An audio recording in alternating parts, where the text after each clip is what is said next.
എന്റെ വയല് കേൾക്കുന്ന വിശ്വാസികളെ, നമ്മളെ നാട്ടിലൊന്നും അങ്ങനെയുള്ള പെണ്ണുങ്ങന്മാരുണ്ടാകൂല, ഉമ്മമാരുണ്ടാകൂല, പെങ്ങന്മാരുണ്ടാകൂല.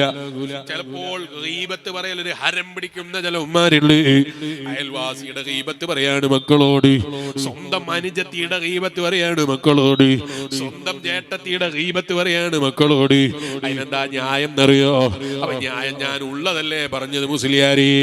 ഞാൻ എന്റെ അനുജത്തിയെ കുറിച്ച് ഉള്ളതാ എന്റെ മക്കളോട് പറഞ്ഞത്, എന്റെ വാപ്പനോട് പറഞ്ഞത്, എന്റെ നാട്ടുകാരോട് പറഞ്ഞത്.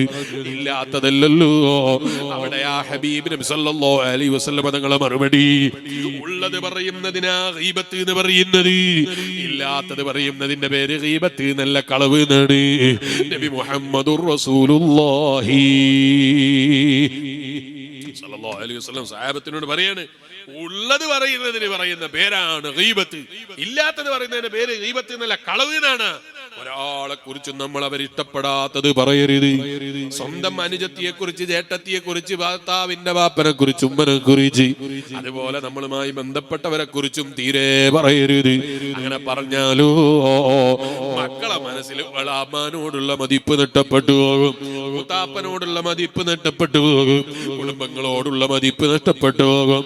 ആ മതിപ്പ് നഷ്ടപ്പെട്ട മകൻ അദബ് കേടായി അവരോട് സംസാരിക്കുകയോ അവരോട് പെരുമാറുകയോ ചെയ്ത അതിന്റെ പേരിൽ അവന്റെ ദുന്യാവും ആഖിറവും നഷ്ടപ്പെടാൻ ഇത് കാരണമായി പോകും. റബ്ബ് നമ്മളെ കാത്ത് രക്ഷിക്കട്ടെ.